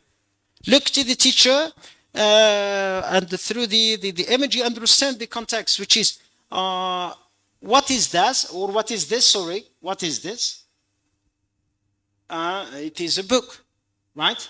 And the other one, what color is it? It is brown. But they are writing. Do you see? So the teacher maybe, though the teacher also, their teacher is reading, it is not showing. Yes, it is not, she is not showing them the book. And then even the pupils are not answering. They don't seem as if they are answering. They are just writing. Is it okay? Always the story of the fennec who is present, the fennec. Then the same page, and this is the main, right?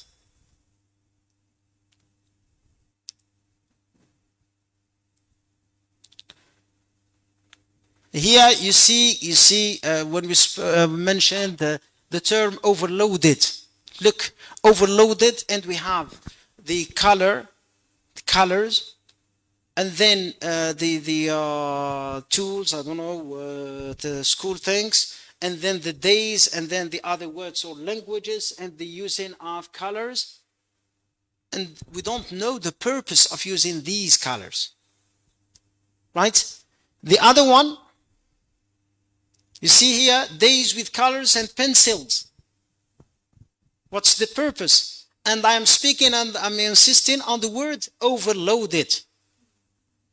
Overloaded task for the child. The child, that you cannot give him or her complex tasks, right?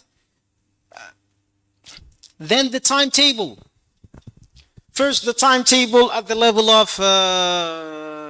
third grade pupils is not something that is common. And second, it doesn't seem real. It doesn't seem real because you have science and technology, right? In fact, they have tarbiyya ilmiya. They don't have science and technology. The other one, it is history and geography. To my mind, they are not learning science and geography at this level, maybe in the 4th year, right? And then physical education. You see, and the other things. So even the timetable is not real. Do you understand? I mentioned before the bad example, which is to teach under. The usual way to show under is to have a table and something under. But why a rug and under it the cup?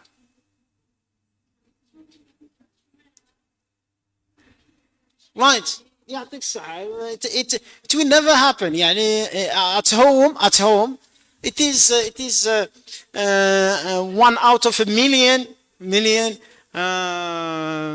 rate to see a cup under the rug. Right. I go quickly to other pages because these are the same remarks said before. Of course, they are containing the same mistakes, but because we have mentioned them before, it's okay. Right. I don't know. It is in.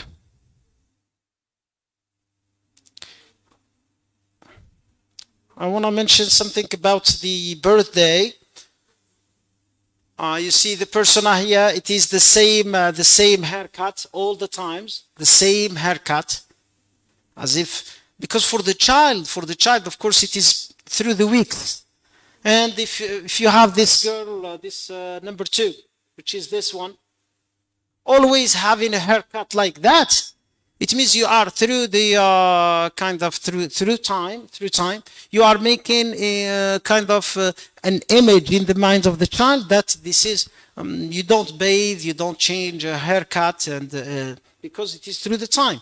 So starting from September, and we are on page 43 or 44, it means that we are mid-May or mid-April, and this girl had never changed her haircut.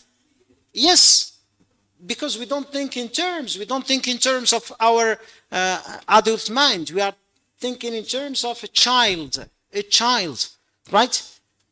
Here the case of the pet shop, and it is not working. Well, it's not working to have a pet shop like that, whether logically, to bring dogs and cats together, it is something that is not feasible. They are barking and they are mowing all the times because they are enemies. Dogs and the cats. You cannot bring cats and the birds or fish. Right? So that's why we have separate shops for each kind. Then the snake itself, which is out of context, the snake as a pet, because why I said as a pet? As a pet, it is not a common practice. Yes, we have pet snakes that are pets. Yes, but they are raised by adults, not the children. So it is a bad example for a child, just to show the words or the vocabulary long and short, right?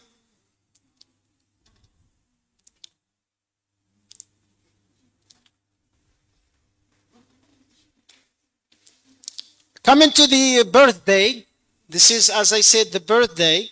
And the birthday here, you see only girls and their mom, which is a kind of stereotyping. This is the first thing. The second thing, the girls are wearing casual clothes, right? Everyday clothes. But you see the mother, yes. A mother with this. So someone would think, if you are speaking about the birthday of child, in order to create a kind of amusement, a kind of attraction to the child, it's better to have a child as having his own birthday or her birthday. But it seems to someone who is watching this image that it is the mother who is having the birthday and not the child. Yes, you see?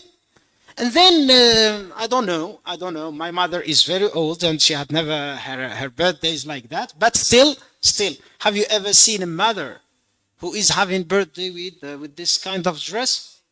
I don't think so. Right?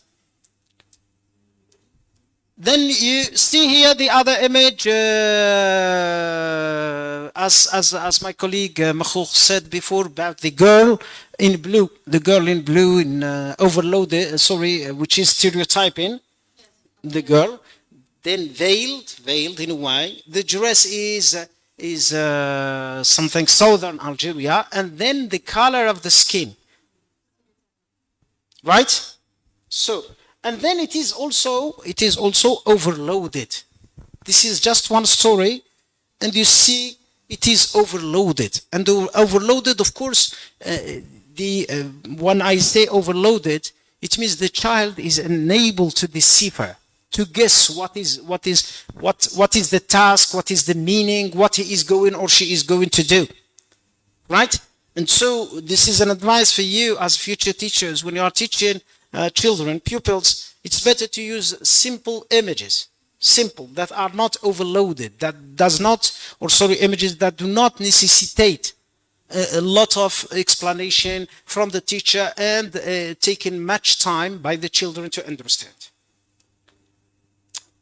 We are about to finish here.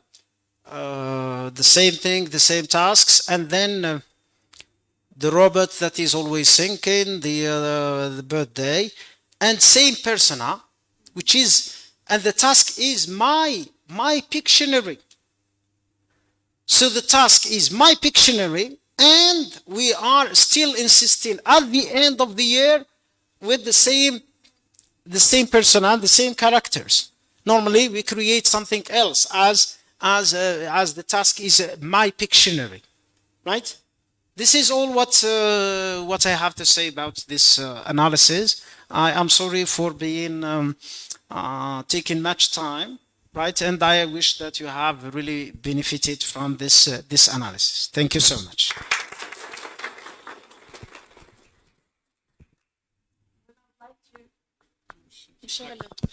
Hello. I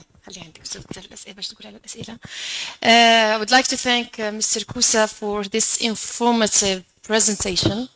And I can tell that he made huge efforts in analyzing the textbook, following the page numbers, yes, pages, etc. So thank you very much for the efforts, and we appreciate your presentation.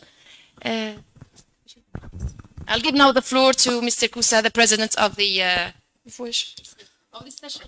Right.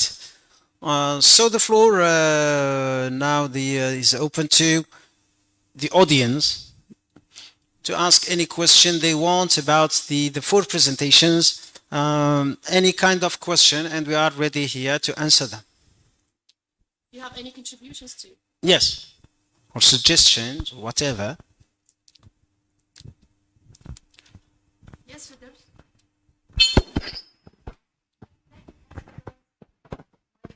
The mic is here.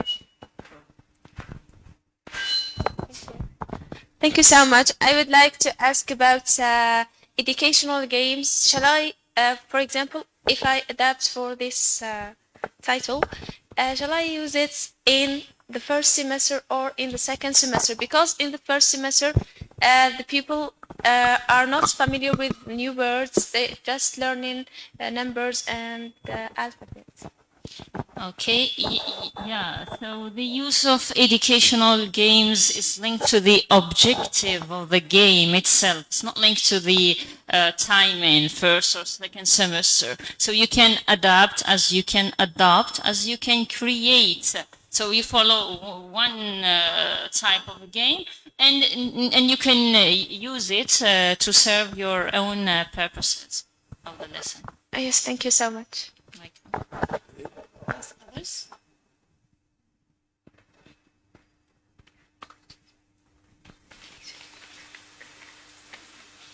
Yes, give it Sarah, please. Give her the mic, please.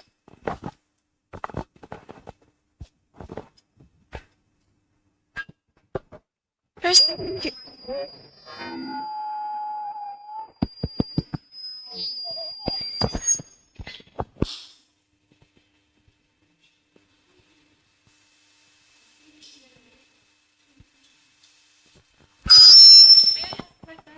It's okay, so I think that's, we can hear you. It's,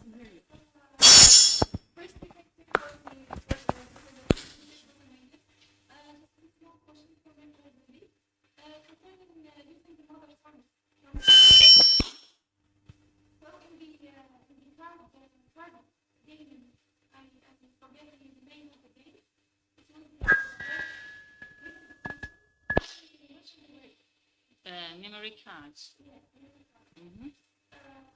shall we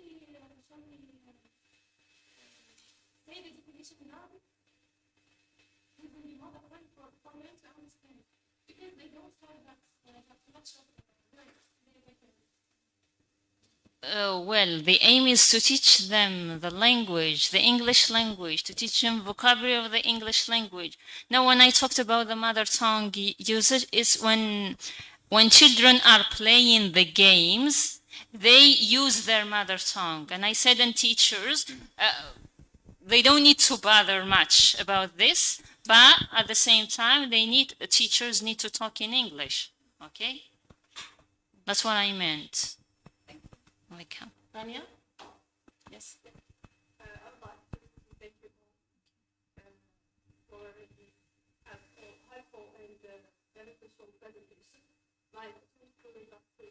Yes.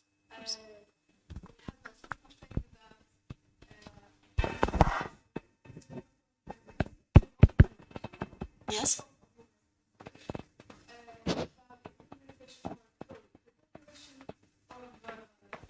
Yes. Yes. Thank you. Was this like the recommendation?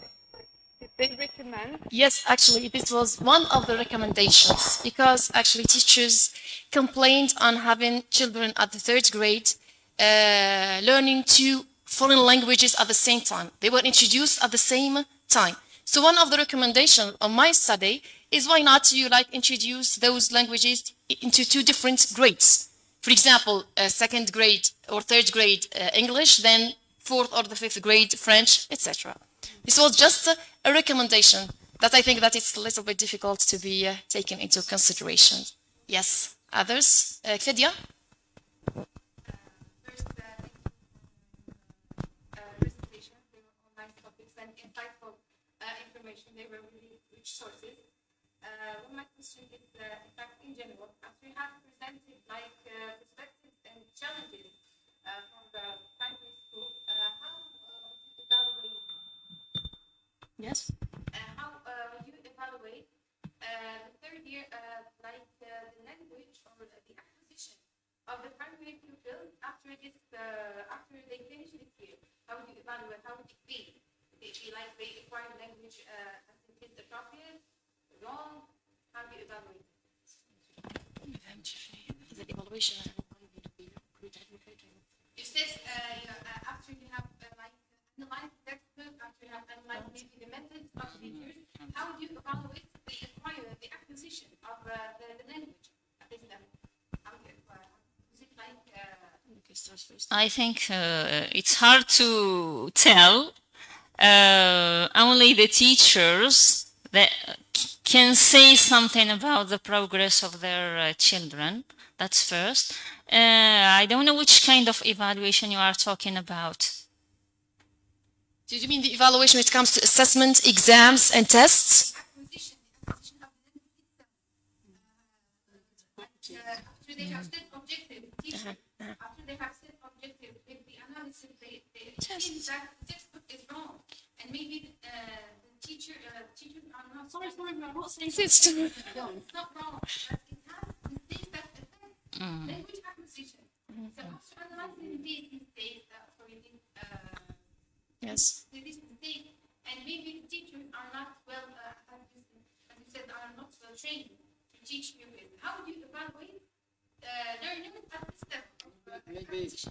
Maybe the exact term, the expectations, and not the evaluation. Expectation. Right. the expectations. Listen, Fedia, when it comes to evaluation or how to evaluate, although that we have some problems with the textbook, problem with teachers training, but still we have like a course to finish. We have the evaluation to be done to check the progress and the achievement, the academic achievement of the child. So I do believe that it is the job of the teacher, as they have said, to tell or to decide of how or the best strategies to test those pupils and to see their progress. When it comes to the problems with the textbook, etc., actually the teacher can do nothing about that because he has to follow the textbook, he has to follow the certain syllabus and to finish the program. Thank you very much. Others? Yes? Other questions, if any?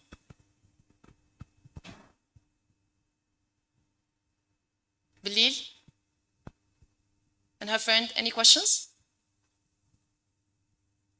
Yes? Yes, inshallah. Yes, Rania? Yes. Something that you all agreed upon, which is the language in the context. So, language, of course, English language, in order to be well acquired, it must be in the context. Well, when they come in our context, the Algerian context, how would you like make those changes? Means it feels like they are different. Our country is different from the English-speaking country. Because we have different things. We're not common in some of the things. So, in terms of, I will be more specific, in terms of religion. So, those sensitive things, how would you like present them?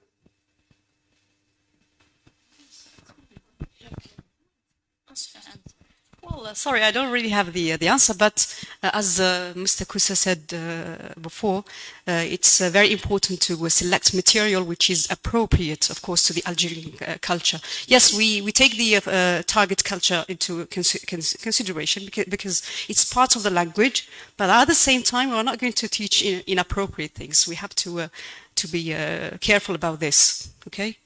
One more thing. Sorry. Yes, you go. I do believe that this age we are not going to tackle religious topics. They are still abstract ideas, etc., and they have to do with religion. So I believe that at this age, we may not introduce such religious ideas for a child that is learning the language for the first time. Yes, sir. I may just add something, which is even if we include them, though they are not appropriate to the age itself, and we are selective because we are building our textbook, right? So even if it is included, we have to be reminded that these children are living in a society, they are living with technology, they are living with tablets and with smartphones, where everything is apparent there. So maybe it's better to introduce them. To my mind, of course, it's better to introduce them that to the different religions of the world, and in order to make them ready, yes, to accept the other. This is part of the culture. This is part of the culture. So, what about saying having, for example, having the cross in their textbook? Someone would say this is not appropriate, but later on he would find it in his tablets or in his tablet or in his smartphone on YouTube, because most of them are following YouTube today, and so someone is following the singer, right? Maybe to your astonishment, I have a child once who has a Facebook account who wanted to create, and he is just in the fourth grade. He wanted to have fourth grade, the primary school, and he wanted to have a Facebook account like his brothers and sisters, right? And I saw that the pictures that he's using, his avatar, is Soul King. I said, "Oh God, I as your father, wallah, I haven't heard about the name Soul King before that. Really?" But I said, So that's why you may find a child who is having maybe his idol singer or idol having a cross, having I don't know this Najm Dawood or whatever, and so you have to be ready to explain, and it's better. Though I said, I do agree with my colleagues who said that those who built this textbook are Algerian inspectors, right? And they have to be selective, not to include everything. I think all textbook writers are aware of this point. I mean, this is not applicable only to the Algerian context. Everywhere they are aware about these things, stereotypings, Yes. Religion, and so on. Others? Well, sorry, I just want to add this point that sometimes culture has nothing to do with religion. So it's not only religion. So by culture, for example, I can give you an example. The example of using a title with a first name. This is something cultural. In the English culture, they use the title with a surname, and they don't say Mr. Madiha, sorry, Mrs. Madiha. Okay, it's Mrs. Snoosy. Okay, so this is what we mean by culture. For example, in the English culture also, if someone comes to tell a secret to someone else, they use this. They touch the nose with the index finger. So I'm going to tell you a secret. I'm going to reveal a secret. So they do this. This is something cultural that we don't do it here in Algeria. So these are the things, the kind of cultural aspects that we want to teach because they are part of the language. That's it. Yes. Yes. You said that the teacher must be somehow productive, but you said at the same time you must follow the curriculum in the group. So, do you suggest that we must work as a term or the way you No. Is it just something Yes, of course. It's about when I said that he has to follow the curriculum, okay, in order to go with what the administration suggests. But when it comes to blending the material or the activities, etc., the teacher is the one who is responsible for doing that. Even for his course design, it should be related to the curriculum. But of course, the teacher is the one who is going to design that course. He has to be selective about the material to be introduced, about the methodology to be used to present the information, and also the assessment procedures. So it's you follow the curriculum, and at the same time, you have this space for the teacher to create his own course. Supplementary material, using supplementary, of course, material and add. Yes. And in addition to that, there is what we know as needs analysis. Needs analysis. It means that not all the classes are the same. Even if you are teaching in one primary school, 2 or 3 classes, but you are not going to proceed the same way. It depends on your class, who are the pupils, their background. Maybe most of them are females, or most of them are males. So it depends, and that's why you shall be aware of, or you'll do needs analysis, and you build your lesson plan accordingly. And this is what you shall do. So it depends here. You will be selective. You will design depending on the class. Yes. And the class itself. I said before, someone who is teaching, for example, here in Sطيف, is not going to be like someone who is teaching in Wergla or Tamarrast. Yes. You will suffer from the selection of the material, and so you have to maybe to create your own images, you create your own fairy tales, and so on. We don't have actually this homogeneous classroom. Yes. Actually, we have different learners with individual differences. So, of course, the teacher is the one who is going to adapt his material according to the different or the differences of the children or the learners. Yes. That's all. Okay, so thank you so much for being here, for being patient, and for listening to the different presentations by your teachers at the university, and today's they are presenting in front of you. Thank you so much. في الاختتام نشكر مرة ثانية الأستاذ بارع عبد الغني من قسم اللغة والأدب العربي ومدير مخبر Laboratory of Contemporary Criticism and Discourse Analysis. كما نشكر مدير قسم الفكر والأدب في مركز الشهاب للبحوث والدراسات على الاستضافة وعلى تنظيم هذا اليوم الدراسي.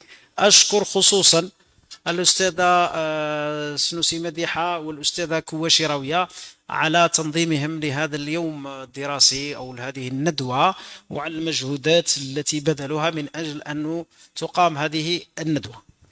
شكرا جزيلا. Just want to add something. I thank you all for coming, and I know that only those who are interested who are like present today, when it comes to the place of the central. We have plus five votes. Thank you very much for your attendance, for your support, and we hope that we meet in the future events, inshallah. And keep on the good work and good luck for your exams. Thank you very much. شرفتونا بالحضور تاعكم. Thank you.